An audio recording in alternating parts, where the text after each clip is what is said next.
Em depoimento a Sérgio Moro, Lula se contradiz sobre a relação do ex-tesoureiro do PT, João Vacari, com o ex-diretor da Petrobras, Renato Duque. O ex-presidente disse que não sabia da amizade entre os dois, mas em seguida alegou que pediu para Vacari marcar uma reunião com Duque. O ex-presidente Lula se fazendo de vítima, professor Vila. Bom dia. Bom dia. Nessa fala especificamente, ele queria saber do Renato Duque se era verdade um boato que estava ocorrendo que ele estava recebendo propina e tinha conta no exterior. Ele era uma espécie de fiscal da nação. Aí, para perguntar para o Renato Duque, ele usou o João Vacari para marcar com o Duque essa conversa. E ele disse que desconhece a relação de amizade, que é explícita, todo mundo sabia, entre João Vacari Neto, tesoureiro do PT, que está preso e já condenado, vale destacar, com o Renato Duque, que é aquele que na semana passada, no depoimento nós assistimos, que tem vídeo e tal, assombrou o Brasil com todas aquelas revelações que vinculam Lula como comandante máximo da organização criminosa. No depoimento, vale lembrar, longo de quase 5 horas, o que nós assistimos foi um presidente muito nervoso, muito tenso, né? Que quis estabelecer um debate com o juiz e perdeu, porque o juiz não aceitou o Sérgio Moro, a qualquer momento, estabelecer um debate que não é um caso. Lula é réu e Sérgio Moro é o juiz do processo, né? Agiu de forma muito ponderada o juiz, fazendo todas as perguntas mais que necessárias, e a defesa do Lula, a estratégia qual é? Que já foi feita por Mulay, José Carlos Mulay, o amigão do Lula, aquele que deu 12 milhões, recebeu 12 milhões do PT para dar 6 milhões ao PT de Campinas e 6 milhões ao PT de São Bernardo para comprar o silêncio. No caso de São Bernardo, do Ronan, empresário que estava chantageando Lula e Gilberto Carvalho sobre a morte de Celso Daniel. O Mulay tinha dito no dia anterior que a compra do terreno do Instituto Lula tinha sido uma ideia de Dona Marisa. A estratégia agora foi, com o presidente ontem, a mesma coisa, imputando todos os crimes à Dona Marisa. Ela virou uma investidora, ela decidiu os rumos da família e, por incrível que pareça, o presidente, numa empreiteira do tamanho da OAS, uma das maiores do Brasil, se deslocou ao Guarujá para vender um apartamento para o Lula. Quer dizer, o poder de convencimento do presidente, ele imagina um delírio, né? Que fosse possível alguém acreditar que um presidente de uma empreiteira, uma das maiores do Brasil, ia virar corretor de imóveis exclusivamente para o Lula para vender um imóvel. Em suma, tudo que ele apresentou como defesa, as negativas, as metáforas, e você fica assistindo e fica imaginando como é que esse homem convenceu o Brasil. A pergunta é essa: como é que esse homem tem mais de 30 anos de vida política? Como é que ele ganhou 4 eleições presidenciais? Né? 4 eleições, 2002, 2006, 10 e 14. 10 e 14 com uma paspalha. Como é que esse homem conseguiu enganar tanta gente?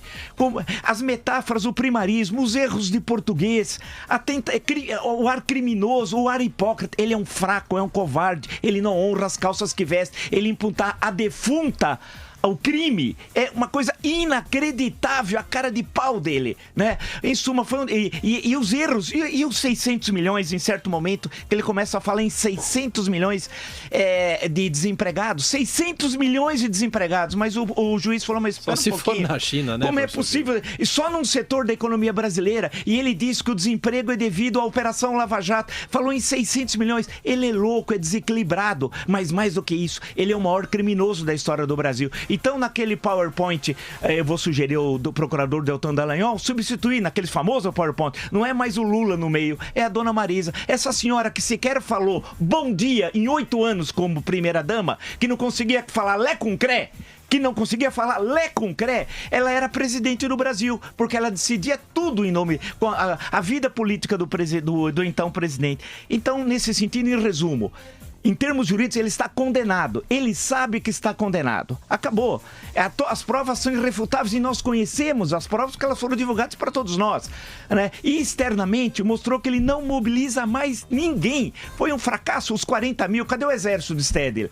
Né? Cadê o exército da CUT? Dos 40 mil, tinha 4 mil.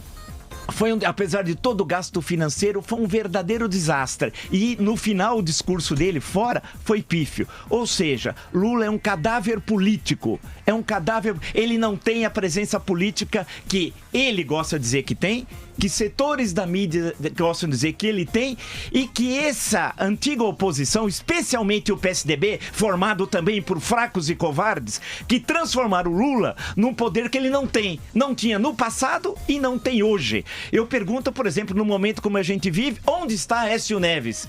Né? Aonde está? Escondido, né? Ou seja, deram ao Lula um poder que ele não tem. Ele não só não será candidato em 2018, porque estará na lida da ficha limpa, condenado em segunda instância ou até preso, como também, se for candidato, vai ser fragorosamente derrotado. Ontem, as metáforas foram de um primarismo, foram de botequim, de cachaceiro, né? Foi um desastre. Eu assisti todos os vídeos, acompanhei, li todos os comentários que foram feitos pela imprensa e tal, e, na minha opinião, né, aquilo foi um verdadeiro desastre. A mobilização, que a ideia era criar uma grande mobilização em Curitiba, fracassou também. E a exposição que ele fez foi pífia, ou seja, aquilo não ajudou em nada os seus advogados. Ele está condenado pelas provas apresentadas, não como perseguido político, mas é justiça. Chegou a hora. E o juiz, volta a dizer, Sérgio Moro agiu com absoluta tranquilidade. Não transformou aquilo num embate, não era um debate, nem um embate, era um simples interrogatório de um réu, que passou pela presidência da República. Agora, eu me envergonho de viver num Brasil, me envergonho que um homem como esse ganhou 4 eleições presidenciais. Eu tenho vergonha dos brasileiros. Eu, pelo que eu vi, confirmou-se tudo aquilo que falei aqui. Foi um ato normal do processo. Como disse o professor, o juiz muito sereno, tranquilo. E o acusado negou a autoria, que é o que lhe cabia. E a questão, e as explicações foram pífias. A do Renato Duque, não dá, né? Vamos lá. Ele dizer que estava preocupado com a informação que ele recebeu que o Renato Duque estava roubando e que tinha conta no exterior. E aí ele pediu pro Vaccari fazer a triangulação para ele conversar com o Renato Duque. Quer dizer, ele virou uma espécie de fiscal da nação. Você imagina o Lula? Agora, foi um desastre, nervoso, não conseguiu articular as falas, ou seja, aquela história do grande orador, tudo aquilo não existe. Lula, como eu disse 300 vezes, é um tigre de papel. Transforma o Lula no que ele não é. Ele não tem poder algum. Não aparece. Pode pegar qualquer instituto vagabundo aí, vai inventar pesquisas que são falsas, que não representam a realidade.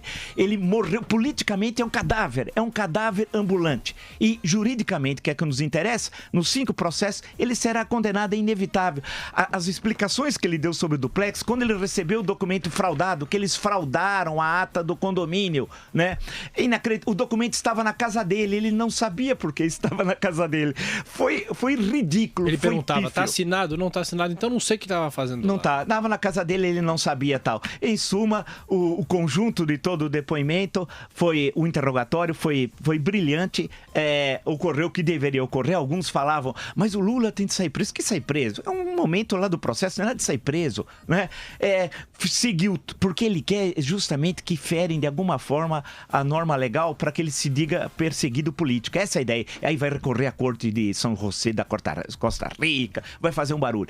Caiu do cavalo. O juiz agiu tranquilamente, inclusive fez uma introdução mostrando a ele o que estava ocorrendo e tal. Ele estava hiper nervoso. E volto a dizer para concluir, a mobilização em Curitiba, cadê o exército do Stedley? Cadê o exército da CUT? Não existe, é pífio. Da mesma forma como dissemos aqui que no impeachment ele falou que ia pôr fogo no Brasil, o que aconteceu no impeachment? Nada. Eles não mobilizam mais ninguém. Então chega de dar ao Lula uma importância que ele não tem.